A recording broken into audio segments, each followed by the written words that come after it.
Welcome to Lovesick, the podcast, where we dive into health, wellness, and relationships and their impact on the world. Come be a part of the discussion. Join our community by following us on YouTube, Instagram, and listening wherever you get your favorite podcasts. Enjoy the show. Welcome to this episode of Lovesick Podcast. We have a special guest, a friend of mine, Jocelyn Silva is here. She is a sexual empowerment coach, a sex educator, and a digital nomad, and one of the most energetic and fun-loving people who can talk about complex subjects. So we're here to kind of talk about all things intimacy and sex and empowerment. Yay. Yes. Jocelyn, welcome to the show. Thank you. Thank you so much for having me. I'm excited to be here.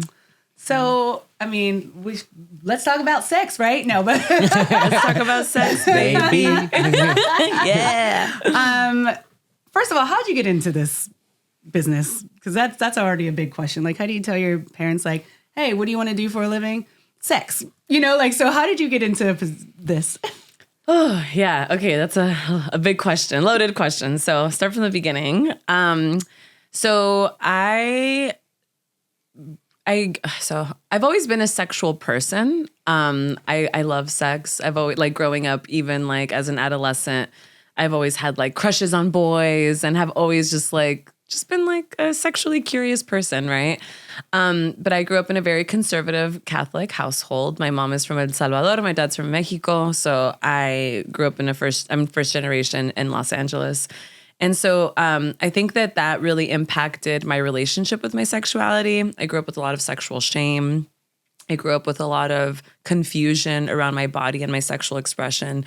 So when I turned 18 and I had sex for the first time, literally the skies parted and the angels sang. And I was like, oh my God, who the hell said this was a bad thing? This is amazing, right? I mean, the experience itself wasn't that great because, like, let's keep it real. The first time usually isn't. But, no, you know, a woman is not. Yeah. You know, I think that could be true for everyone. That's fair. Okay, that's fair. It's like, yeah, it's awkward. It's, uncomfortable. But, you know, it was with a person that I trusted. It was with my first boyfriend. I loved him. And, you know, it was a very safe and beautiful experience for me. And that really kind of lit a fire in me where I was, one, like, happy that it happened and grateful for the experience, but also angry that I had received this message that sex was bad, right?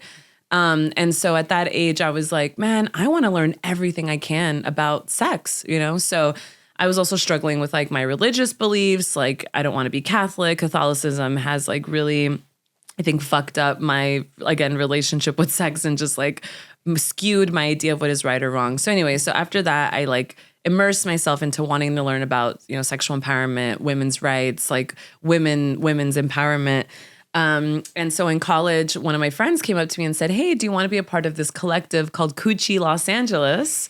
Yes. Which was it's a great name. Yeah, which was a grassroots organization that was led by queer and trans individuals where they did comprehensive sexual educational workshops for low-income communities of color. And it was like focused on queer identity. And I was like, hell yeah. So that was like the first thing that really, like, you know, sparked just like a huge interest. And I was like, I want to do this as a career. So I started this when I was 20, so I've been a sex educator for 13 years, but I've been coaching for 4 years now. So that's kind of like how it all began. Mm-hmm. That's interesting. Like because religion does play a lot into people's first sexual experiences, because sometimes it's like, I have to be a virgin until I'm married, or, you know, if you see sex as sin, unless it is going to be that person that you're going to be with forever. And that's it works for some people. I'm not saying it doesn't. It works for some people. But I also feel there's like a weird societal pressure, at least like when I was in high school, because I lost my virginity at 18 also. And it was with someone that was in college and we had been, you know, in love and all that fun stuff like that. And he had already been experienced, so whatever.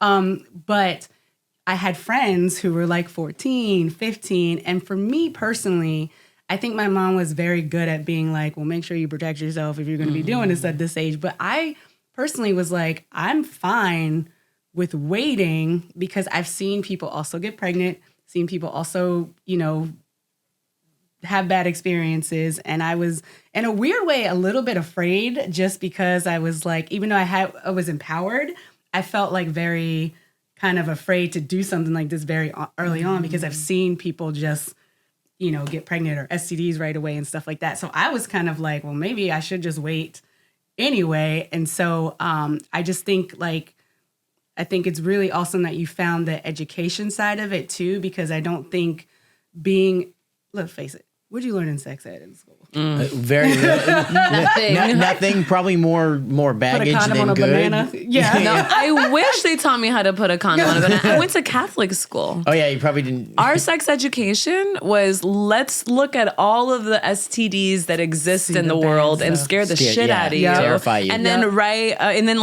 sign an agreement that you're going to wait until you get married to have sex. Like that was my sex education. So, I mean, I wish they taught me that. But no, it's not great. No. Well, and for a lot of people, I'll say this as somebody who grew up working on TV, a lot of people's first real sex education is watching either films or television. And we did shows about like the girls getting on birth control and things like that. It's scary how many people, their only source of information is an outside source or a foreign source, right? They have to go seek it somewhere else because socially and in our society, we're so closed from this conversation. And maybe you can talk to that and kind of the shame aspect of it, because I think this is one of the areas that you do such a beautiful job that I really hope you can kind of help people destigmatize it and maybe open some people up as they hear this. Yeah. I would say if someone is listening to this and they're experiencing some level of sexual shame, well, actually, let's talk about what sexual shame is first, right? Because I think that a lot of people don't even understand that what they're experiencing is shame, right? So Brene Brown, I think, describes like the differences between shame, guilt, and embarrassment really well. So embarrassment is when something happens where you're like feeling kind of bad about it, but you can laugh at it, right? Like you trip and fall in front of a group of people, oh crap, that was embarrassing, right? That's my like, whole whoops. career. Yikes, Guilt is the feeling of, oh man, I did something wrong. I feel really bad about it. Shame is the feeling of, I am wrong. There is something wrong with me, right?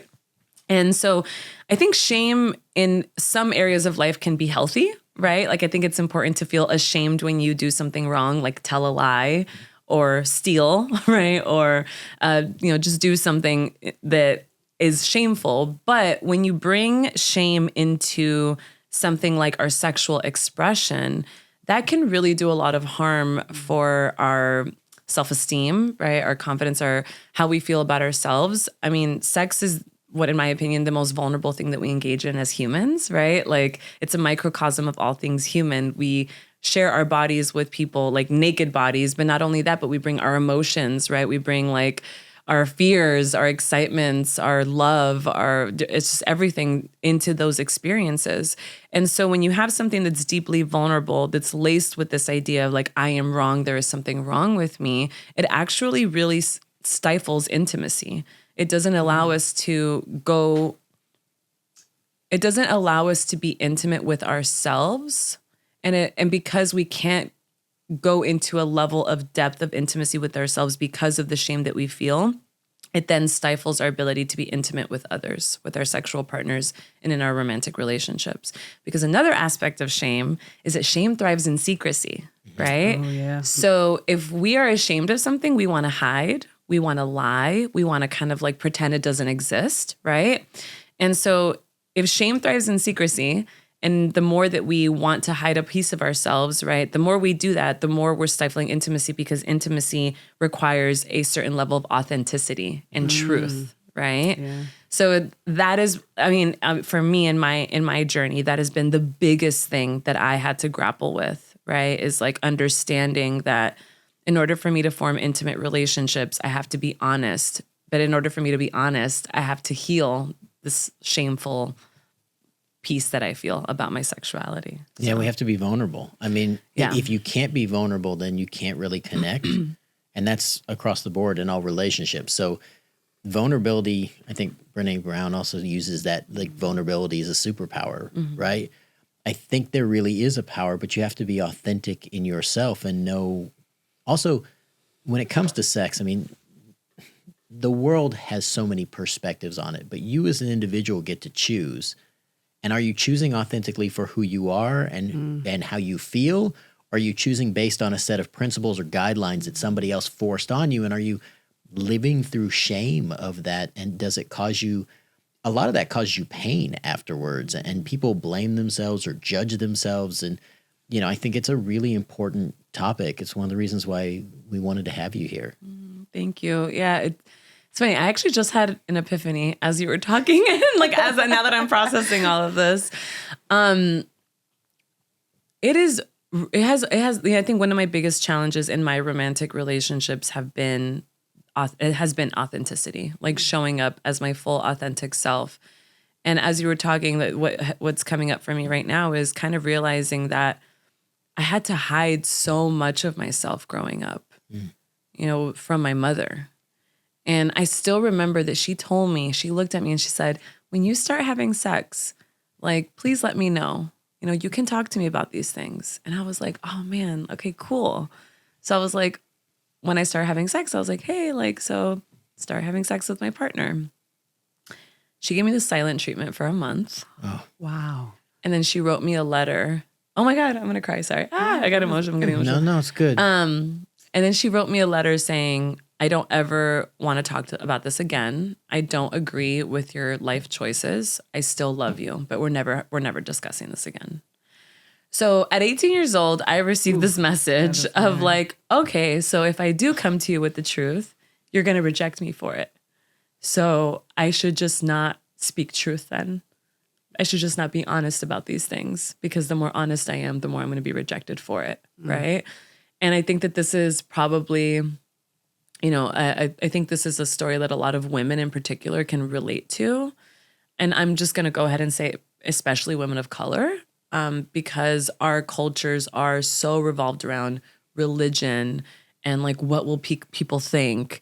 And it's heavily collectivist culture, right? And collectivist culture, we want to be a certain way, present ourselves a certain way, which really stifles authenticity, So that has been a really big part of my story, and I think a really big part of the story of people that I work with as well. And how does that, when something like that happens, and then you're going back to your partner who you're supposed to be intimate with, does that change things? Because that's I had this, not necessarily approval, but I was like, I could talk to my mom about this, and now I feel a little bit ashamed now because now she doesn't want to talk to me. I would imagine it's a violation of trust, right? Because here you are thinking, I can have this safe space and I can share.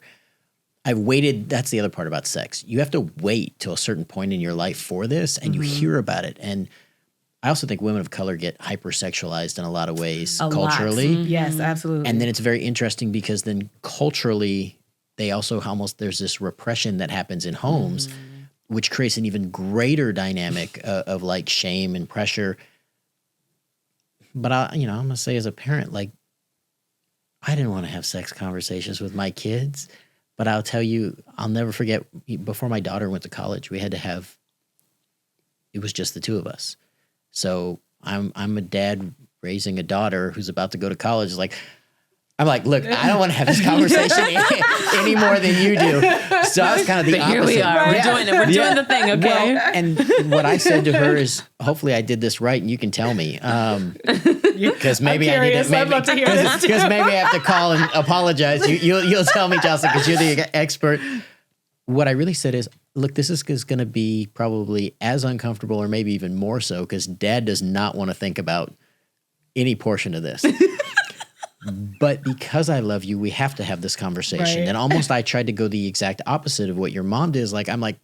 I have to be in open space because I need you to have someone you can come to, because I was terrified she was going to go to people who had bad information or their own agendas. Mm-hmm.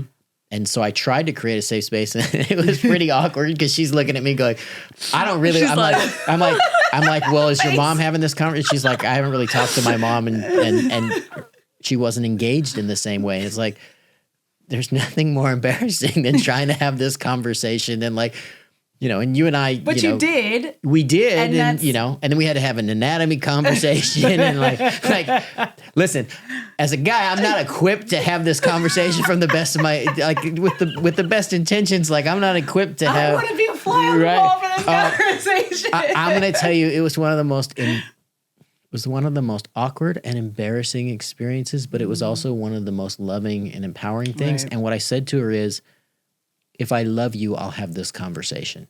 So I'm going to stand in and we'll go at your pace, but I need you to have some of these conversations or have someone to talk to before you go out into a world that's going to have totally different expectations. And there are going to be people on both ends of the spectrum, from don't do it until you get married to, hey, let's go and it's a free-for-all for everybody. And, you know, my joke was, I don't really have much room to tell you much because I had kids at 18. So yeah, I said, by the time I was your age, I was raising a 9-year-old and had a baby. So like, you know, I'm certainly not an expert, but what I'll tell you is I'm here and I'm open. Mm-hmm. And so it's really hard to hear that you got the opposite. But what I will say is you did a beautiful thing if you became the gift and the safe space for other people. Yep. And I think that's really empowering for a lot of people. Thank you. I appreciate that. And I would say probably, how do I say this? My biggest inspiration in actually being a sex coach is my mom. Because now that I'm, you know, an older, 33-year-old woman, and I can look back and I've gone through the healing journey. I'm going through the healing journey never ends, right? Yep. Going through the healing journey, I'm realizing that my mom wasn't equipped, right? She has her traumas or had her traumas, and the stuff that she went through and her discomfort with sex, like even like you being such a conscious person, even like saying like, man, this is really uncomfortable, Yeah. right? And then like adding on the layers of like, the trauma that my mother has experienced, her being a woman, like her being from a different country where it's like, a different time, a different generation, right? Like she had me at 35, so she's 35 years old. It's like, there's a lot of different, I guess, layers, right? That made it so that she couldn't have those conversations with me. And so my biggest inspiration is my mom, because the way that I see my work is I am providing to people what I wish my mother had at a young age, right? That's a really good point. Yeah, and kind of, I don't, at this point in my life and never before, I'm leaving it open to the future, but I've never wanted to have children. Being a mother is not something that I feel interested in. And so because of that, I actually really enjoy working with mothers, because I'm like, if I could support you in healing a piece of your sexuality, your relationship with your body and your sexuality, that is only going to help you help your kids. Right? Agreed. I agree. So it's almost like and it goes back to like you like having to go on your own healing journey. Like my mom had to go on her own healing journey in order to be there for me. And at that time of her life, she hadn't. So how is she going to give me something that she didn't have? That's a very powerful last thing you just said. Yeah. Well, and huge. it's huge wisdom and insight, because I think this is part of understanding people, right? Mm-hmm. It's not that the other part didn't hurt or that there weren't moments that you wish had been slightly different, but it's also when you come to the place, and this part of healing is realizing the other person had their own limitations or their own traumas or their own pains, or they weren't capable. Like I love sex and I love the conversation about sex. And I grew up in a professional environment from the time I was a little kid where sex was all over the place. And people talked about it, and like this was not a taboo thing. Meanwhile, I grew up in a pretty conservative home. So I had the two extremes. And I like to think I'm pretty open-minded and it's easy to talk about most subjects. And then there I was with my kid, like, right? And I'm like, I'm not sure how to, yeah. So Dad's, that was an interesting question. I'm going to need a pause for a moment, right? Because I'm like, yeah, ask me anything you want. Yeah, you asked me that, right? It's like, okay. Of all things to ask me. I didn't know you at that time, because I may send you my daughter at some point just for all the things I didn't know or wasn't capable of. Great, I'm here whenever. Yeah. I do just think about the education, though, that school, because even, as a person with a public school, I don't think I've ever even taken a sex ed class. I can't remember mine, to be honest. Yeah, I think you learn more about like maybe evolution, but I think it's like animals they put in there instead of like people. Yeah. A lot of people learn in the Discovery Channel, and now it's very interesting because young kids have access to porn. Yeah. at a really early age. man. And a easy access. Yeah, and, Easy and it access, is probably the least positive, the least informative, and the least honest perception of what sex is. So I would imagine that creates a whole new dynamic of shame that I think a lot of people are dealing with. Plus, pleasure it's almost a non-conversation when it comes to porn, and especially young men, I think, have a really just fucked up concept of what sex is or what pleasure is, right? Or what women want. Yeah. I mean, I would go as far as to say that women also, right? It's, oh my God, there's so much. You're bringing up so much. My brain's like, there's like so much to say about this. Go. So before I go there, I just also want to just quickly say that my mom and I have gone through a really big healing journey together. And at this point in my life, we're in a really good place. I mean, we have our differences, but I'm really proud of her because she's done a lot of the healing work as well, like being in therapy. And like, we actually just recently had a conversation around like forgiveness, right? And like what forgiving each other would look like in our relationship. So I'm really grateful for that. And I think that one of the most beautiful gifts that you can give yourself as an adult is the gift of compassion to your parents. And kind of understanding like they're just fucking people trying to figure it out because I don't know what the fuck they're doing either. And it's their first time through, right? Yeah. So I just wanted to like throw that out there. Like things are better with us now. That's great. Anyway, to what y'all were saying, the anatomy. A lot of the women that I work with, a lot of the shame also comes from lack of education, being an older woman, 20s, 30s, 40s, 50s, and still being like, oh my God, I've never seen my vulva before. Like, I don't even know where my clitoris is, right? So I do. Sorry. That's what, This blows my mind. Keep going. Yeah. So I actually do these things called yoni gazing ceremonies. I don't know when this is going to air, but there's a live one. It's free and it's happening in Los Angeles on June 23rd. So if women are interested in coming, it's going to be a beautiful experience. So it's on Light on Lotus in Venice. It's a yoga studio. Okay. Anyways, so, but I do these things called yoni gazing ceremonies where I literally just guide women through looking at their vulvas, right? And this came about because when I was 23 years old, I was working at a sex shop and this woman walked in.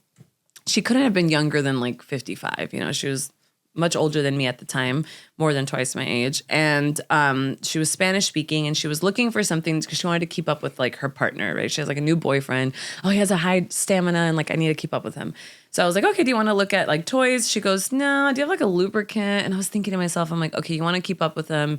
You're postmenopausal. I'm like, okay, let's look at some clitoral creams, some like arousal creams.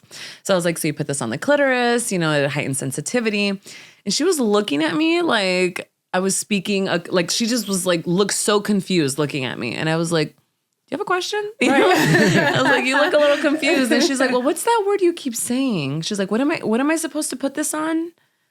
Interesting. And I'm like, you put it on your clitoris. And she goes, yeah, what is that? And I was like, you don't know what a clitoris is? She goes, no, I've never heard that word. And I was like, okay, no worries. So I brought my vulva out. I didn't want to make a big deal about it. I was like, okay, no worries. So I brought the vulva out. So there's their clitoris. Oh, like a vulva puppet. Yeah, not my vulva. Just let everybody know. A vulva puppet. And I was like, this is the clitoris. It has 5,000 to 8,000 nerve endings. Like, this is what it does. Yeah, I went through the whole thing. She goes, wow, I never knew that. I was like, okay, this is your homework. I was like, you're going to go home. You're going to grab a mirror. You're going to look at your vulva. And I want you to find your clitoris. And I want you to put this on it. Right. So she left. And when she left, I just had like a breakdown where I was like, how is this possible that this just happened? Right. So, but a lot of the women that I work with, right, I have never looked at their vulvas. That's really and don't know where the clitoris is. Yeah. So it's not just about like, learning about like, okay, this is what it is, but it's also about taking that education and knowledge and applying it to yourself. Yeah. Right. Like going through that exploration. So what you were saying about the pornography, that's like where the huge disconnect is, right? Because it's like, okay, there's a lack of knowledge around anatomy. And because of that, now I have like a lack of knowledge around like myself, right? Or like a lot of people don't go through that exploration journey because let's keep it real. We live in a purposefully sex negative society, right? There's a dichotomy of like over sexualization, but also not like really digging deep and understanding like how to be a sexual empowered person, right? It's like sex sells, but from a very like superficial way, and not like I'm going to empower myself to be sexually empowered in a Puritan, keep it to yourself and be secretive about it way. Yeah, in like a shameful way, right? That's a big, it is. Yeah, it's like, but it is what we've done in society, right? Yeah. This is my opinion that the reason why it's like this, and it's because people know that when you're a sexually empowered person, you're a force to be reckoned with. I mean, you become a powerful person because if you can own your sexuality, you can own anything else in life, right? So what we were saying about the pornography, like there's that disconnection, right? Because then women see these, depictions of women that women that are in pornography are actors, right? That is their job. Yeah. So they have to look a certain way, right? Getting surgeries on like vaginas, like what was it called? Vagiplasties, right? Is that what they're called? Is that what it's called? It's not in my area of expertise, so I'll take your word for it. Yeah. So anyways, but there's like a lot of surgeries that these women in pornography, right, get in order to look a certain way, right? So I had no idea, actually. Well, it's sad, right? Yeah. Because, again, we're forcing you to alter your body to conform to an illogical standard that someone else imposed on you. Right. And I don't think that how do I say this? I think the point that I was making is not that like what the women in pornography are doing is innately wrong, because I understand that like that is just like what it is. Right. But there is something wrong when people look at pornography as sex education because they have nowhere else to go. So now it's like, okay, I'm learning that I have to look a certain way, be a certain way to be attractive, to be sexually, appealing, right?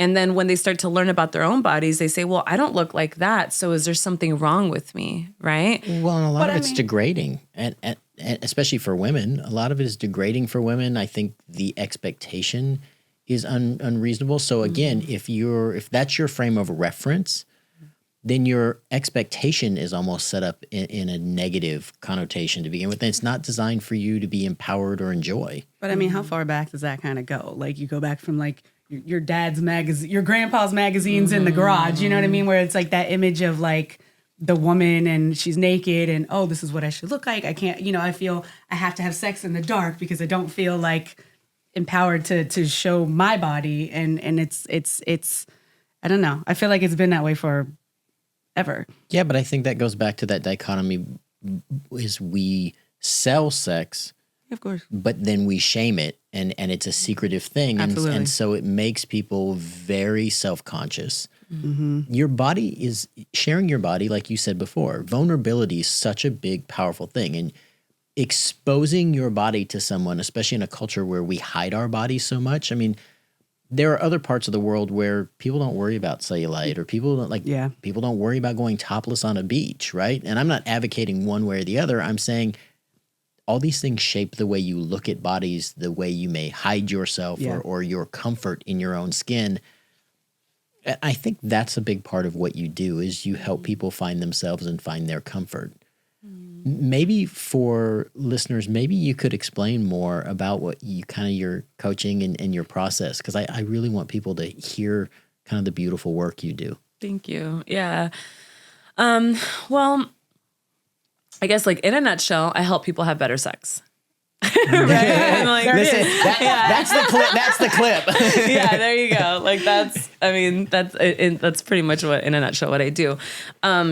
So sexual empowerment coaching, right? So the differences between therapy and coaching, and I'm a trained therapist, I got my master's degree, but I decided to go the coaching route because there's a lot more freedom in coaching. And because I really enjoy the step-by-step guide of coaching versus like, we're just going to talk about feelings. And like, that's beautiful and important. But I'm like, I want to show you how to like, not just see your clit, but touch your clit. And make your clit come 1,000,000 times. You know what I mean? Like that is what I'm interested in. Like I want to help you get to a place where you can feel really, great about your sex life. So therapy is more process-based. Coaching is more step-by-step guide and goal-oriented. And so in the work that I do, I support my clients in getting to know themselves on a deeper level, right? Mentally, emotionally, physically, sexually, right? So that they can show up to their sex lives in their most authentic form, right?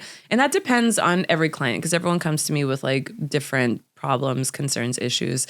But a lot of it is just like understanding who you are as a sexual person, right? And that is already in itself such a layered thing, right? But like understanding like, well, what do I enjoy? What brings me pleasure? What feels good? What doesn't feel good, right? How do I communicate the things that don't feel good to my partner? How do I communicate boundaries? How do I communicate the things that I really like, but I'm scared to express them because I might get rejected for them or judged for them, right? So it's like guiding my clients in that journey so that they can feel really good about themselves. And, you know, going back to the whole pornography thing, understanding that there isn't this like idea of who you need to be as a sexual person to be sexually empowered. Being a sexually empowered person means understanding who you are as a sexual person and feeling good in that, right? So if you discover after, you know, through going through your sexual empowerment, you know, just, you know, journey that you realize, wow, I'm actually a lot more vanilla than I thought I was, right? And for those of you that don't know, vanilla means like that you just like kind of like more simple sex, right? Maybe like a couple sex positions. You're not really into anything that's like, you know, outside of what people would consider like, you know, I guess heteronormative, like, you know, penis and vagina sex, right? And being like, oh man, like this is kind of who I am, and being like, but I'm okay with that. You know, this is my preference. Or being like, wow, I'm actually a lot more kinky than I thought I was. Whoa. And being, again, okay with that and embracing that, right? It's not, you know, so I think it's funny when my clients come to me and they say, well, I want to feel like, I want to be able to do this, and that, right? And then through the journey, they realize, oh, that's actually not who I am. I actually really enjoy this instead. Right. And I'm like, okay, great. So how can we lean into what you know you like versus trying to put yourself in a box that you're just, why are you trying to fit in a box that doesn't feel good for you? Or be someone else, right? Or be someone else, right? Yeah. So am I allowed to say how you and I met? I mean, yeah, that's okay? up to you. Okay. Yeah. So you don't know this, but I was a client. So, awesome. So I have been through one of your programs and Nice. I'm a person who wants to learn. I want to, you know, and I had been married for such a long time. Like I wanted to be the best version of myself. I mean, you and I talked about this. So it also gives you an opportunity to ask a client and the professional if you want to. And so I'll put myself out there that way is, you know, it's all these things where everything was, the beautiful part is you laid out, here's where I'm at. Where are you at? Mm-hmm. For me as a client, because then it was like, okay, what are the things you want to know about? What are the things you want to explore? What are the areas of information?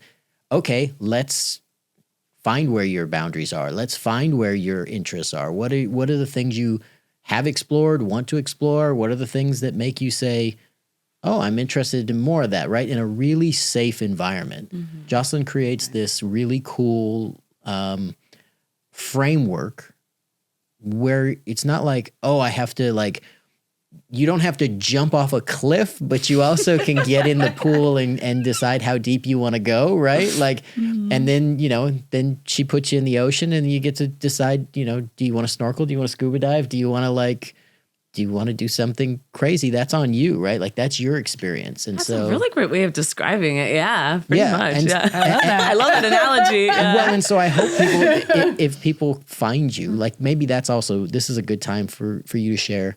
How can people find you and connect with you if they want your expertise? Yeah. So Instagram at I am Jocelyn Silva. I am JOCELYNSILVA. And my website, jocelynsilva.com. Those are the two right now that I'm like really focusing on. So my website and Instagram. Yeah. I like the education behind it though, because I feel like, you know, sometimes we get a certain age and we get set in ways that we were like, this is fine. This is what I like. This is whatever. But you don't realize how much more you can explore. But you would also need that partner to want to do that.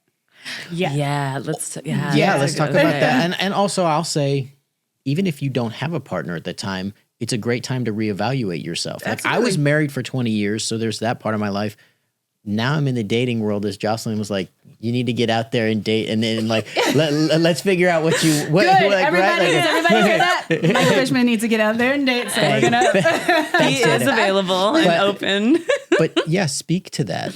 Yeah. So thank you for disclosing that. I really, really enjoyed working with you a lot. You were such a special client for me. I'm gonna keep it real because I recognized you immediately. I was like, oh my God, it's DJ from Roseanne. That's all. Like, okay, so that's an area of hesitation, right? In my life is right.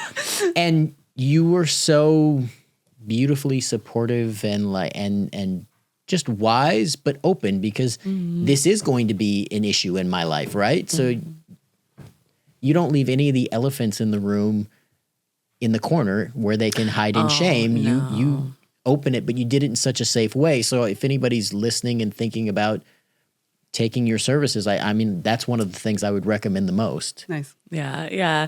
I'm so happy you caught on to that. Yeah, it's I mean, because that's what, I think when I started coaching, someone told me, they said, your clients can't see their blind spots, but as the coach, you can.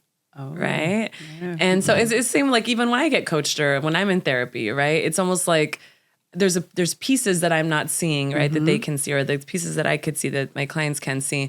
And it's so funny how sometimes clients will just kind of skim over something and no. We gotta get back to that, right? Put the brakes on that for a second, yeah. Yeah. So let's talk about those two topics. So I guess the first one is how you were saying about the whole like snorkeling, or do you want to scuba it, right? Like, so talking about that as it pertains to sexual empowerment and going on the journey and then to partnership, because I think that's such an important topic as well. So yeah, well, one of, my responsibilities as a coach is really understanding like what are your goals and where are you in your journey towards that goal, right? So for example, if someone comes to me and says, my goal is I want to have my first orgasm. I've never had an orgasm before, right? So then I have to figure out, okay, well, where are you in that, right? Do you masturbate? Have you ever looked at yourself in the mirror? Do you know your anatomy? Do you use toys? Right. So, and then that way I can figure out, okay, where are you now and where do we got to get you so you can have that orgasm? Right. Because there's some clients that come to me like never touched themselves, never looked in the mirror, don't know anything about anatomy. I'm like, okay, great. That's where we got to begin. And then I have clients who are like, yeah, like I do touch myself and I'm very empowered and, whatever. I think I have a mental block. Okay, great. So that's what we got to focus on. Right. So it's really understanding like where everyone is on their journey because everyone is in different places. Right. And then supporting my clients and getting to like where they want to be. So that's a really big piece of like the whole journey and sex coaching, right? But yeah, so once you go through the whole sexual empowerment process and you understand yourself and you know what you like and you don't like, how do you deal with like your partners, right? Yeah. And like navigating what they like and navigating what you like and what they don't like. And I think that, one of the biggest clashes that I see in couples, because I also work with couples, is they'll get together, never talk about sex, start having sex, then realize they're very incompatible, but will stay together for 20 years. And then after 20 years, they're like, we are so unfulfilled and unhappy, right, in our sex lives. And then what happens is they realize they're two completely different people sexually, right? And this happens a lot. And that's what one of my professors, I still remember her, Dr. Kiotis, when I was in college, she said, if you can't talk about sex with the people you're having sex with, then you probably shouldn't be having sex with them. Yeah, I think you're doomed. What? Would you ever go out to dinner with somebody and not talk about where you're going to go to dinner? Would you ever not talk about what you're going to eat? So here we're going to be the most intimate. And this is, again, especially if you want to, in a highly monogamous culture, so you're going to say, this is the one person, this is going to be the person you explore and do these things. Right.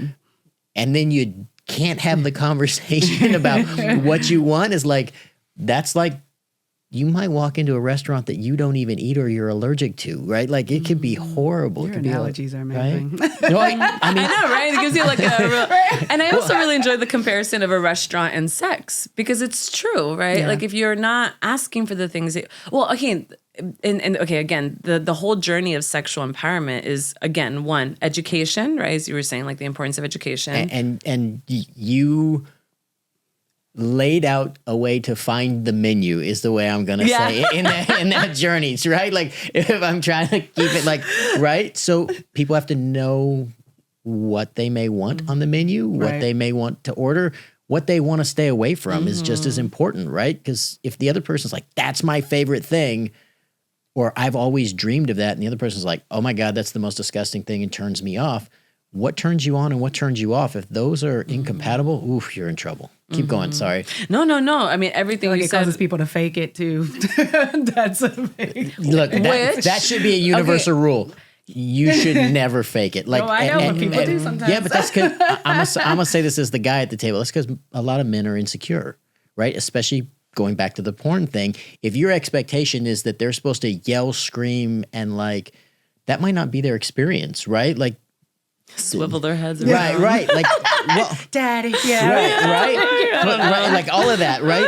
And that you turn into Harry Met Sally, you know, and you're in the restaurant just screaming and like, that's not who most people are. Plus, you still have to live next to your neighbors, so most people are not going to be those people.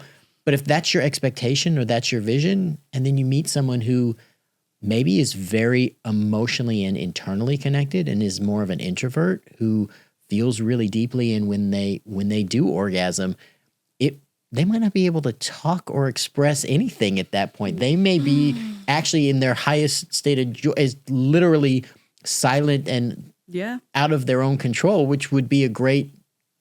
So I'm off on a great outcome, right? But if the other person is angry at you for that, like all of these things become conflicts. Yes. And I wanted to, okay. So let's bring this all together because I want everyone who's listening to like understand just like how this is a web of things that are all connected. Okay. So the disconnect from ourselves and our sexuality, right, leads to like lack of knowledge, not understanding who we are, what we want, what we don't want, right? So once we get to that place, it's like, okay, now that I know, I can now express it to my partner, and then we can co-create, right, and this sexual experience together and see if we're compatible. Like if I always say, like, you got to figure out if you're compatible before you even get into a relationship. Like, you know, like, are we sexually compatible? Are we into the same thing? Right? Like if I love something, don't do that. Well, no, I because think most people don't. I don't think so either. Yeah, unless you've had wisdom from someone who guides you. Yeah, and they don't, and so that's when like the clashes happen, right? Mm-hmm. So yeah, I always say like this is so important because like let's keep it real, sex is such an important part of a romantic relationship. So if that doesn't happen, right, what tends to happen is what you said, people fake it, right?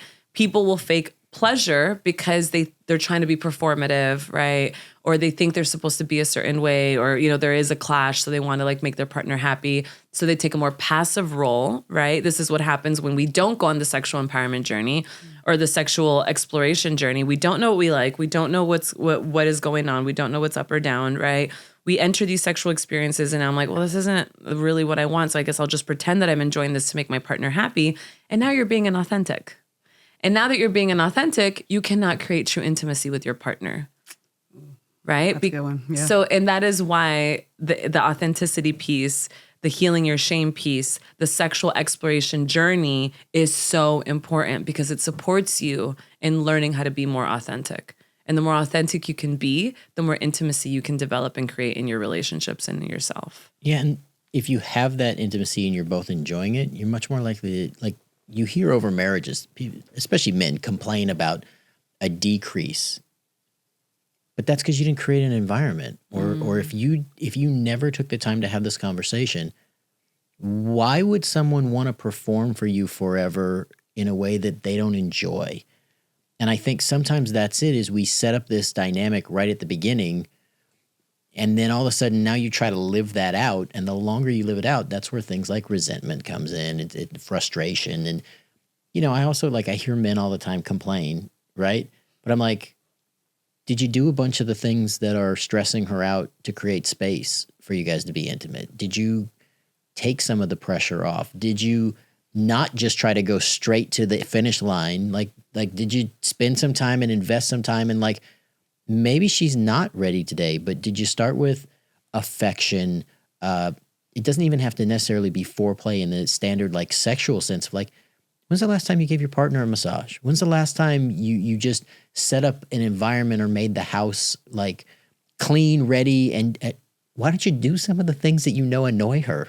Guys are notoriously bad at don't leave your stuff on the floor if you know that she gets mad about that every day. Don't complain about a bunch of stuff at the house. Mm-hmm. Don't make her cook, clean, and do 400 other things after she comes home from a day of work if you wouldn't want to do them.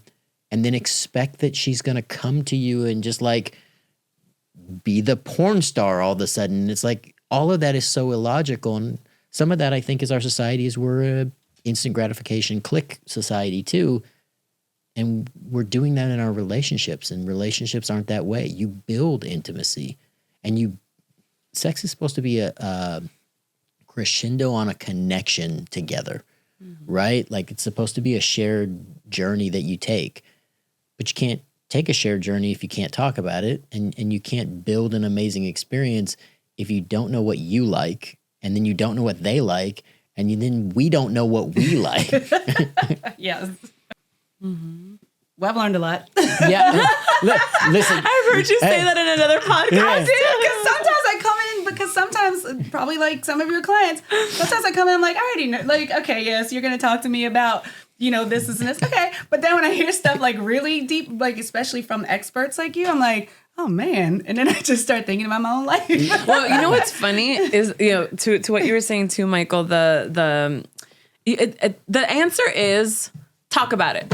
Mm-hmm. Communication, just like open a conversation around and it. Explore what do you need? Yourself, everything. What do you need to get horny? ABC. Great. Mm-hmm. Now that I know, we can make that happen, right? So, oh God, no, don't. The thought left my brain. Hold on. Come back. The whole getting deep about it, right? I think it's really funny when I have clients that come to me and they say, like, I wanna be like great at sex, right? I wanna be really like, yeah, right? Or like, I want to like be really, do like just go in there and be like a sex master or whatever, right? And so they think that our conversation is going to be about sex toys and sex positions, right? But then it's like once you go deeper, it's like, okay, well, what's holding you back, right? Yeah. And then we realize that what's holding us back, because sex is so vulnerable and intimate, what holds us back is really like our fears, our anxieties, our insecurities, right? Our traumas, the mental and emotional aspects of sex. And so my philosophy on the work that I do is if we can tackle the mental, emotional aspects of our sexuality, right, that opens the door for the physical. The physical is not the first thing we address, right? It's do you know what you like? Can you talk about what you like? How comfortable do you feel being authentic with your partner, right? What is a healthy relationship? How do you create a soft landing to express these things to your partner? How do you co-create an experience together where both of you are feeling seen and heard and, fulfilled in your sexual experience, right? And all of that has nothing to do with sex positions and sex toys and being good at sex, right? Because I feel like once you go through those things and you're able to develop the communication skills necessary to have those types of conversations where everyone can be in agreement, right? And also we say now that, the goal is not communication, the goal is comprehension. Because if you're not comprehending what your partner is saying, if there's no action being taken based on those conversations, then like you're not really headed in like a forward movement, right? Or like not headed forward direction. Yeah. So Forward's fine. Forward. You're not headed forward. But yeah, all of it is so incredibly important, and I would even say more important than like the sex toys, the sex positions, the lingerie, right? Yeah. A lot of it is more just like the inner work that we got to do to get to a place where we can be that sex god or sex goddess that we want to be. It is the inner work. Yeah, I mean, it comes back to love, right? If you love it and you know what you love, and then you love the person that you're sharing the experience with, and you love the journey, because it's not going to look the same every time, right? Like if your expectation is an outcome, it's usually where we get ourselves in trouble, because that's not reality. That's your expectation, right? And then all that comes back to the emotional part. Are you connecting? Yeah. But even if you don't love the person you're having sex with, though, like you can have a bomb one-night stand, you know what I mean? And open up that conversation. Yeah. Be like, hey, we got the next 5 hours together. These are my jams. What are your jams? What are your no-nos? These are my no-nos. Yep. All right, cool. Let's have a blast. Right. Like, I love that. Wham, bam, let's do it. I'm not going to see you again. We're going to have a great time, and we're going to do it consensually, and we're going to have this conversation because people feel so uncomfortable and awkward with that. I'm like, it doesn't matter if you're gonna be with someone for 5 hours or 50 years. Like, you gotta talk about it if you're gonna engage in it. So you can be a vegan and go to a steak restaurant. That's what you're saying. I'm saying if they have a vegan option, it might work for a night. Is that where you're going? Yeah, if they have a vegan option, but yeah, awesome. Yeah, I hope people got a lot out of this experience, and I know people will get a lot out of what you shared. Maybe. Yeah, I know. Listen. I Go to your website. I could learn from Jocelyn like forever. Like I could be a perpetual student because I don't think you ever stop learning if you really are fascinated. And I think we're changing, right? We're evolving, and so there's always more to learn, and you're always growing and adding new skills and Always learning. You know, oh God, yeah. New lessons and things to share and explore. So for everybody, I hope that, I know this was a little different, but I think this is an area, again, you said the most important part is if you're not talking about it, then you can't get to where you need to be. And so thank you for coming and kind of opening up the conversation and helping us talk about it. Yeah, thank you. This was a lot of fun. I love talking about all things sex, so talk about it for days. Me too. So guilty as charged. So thanks everybody. Thanks for enjoying this episode. Thank you. Thank you. Thank you.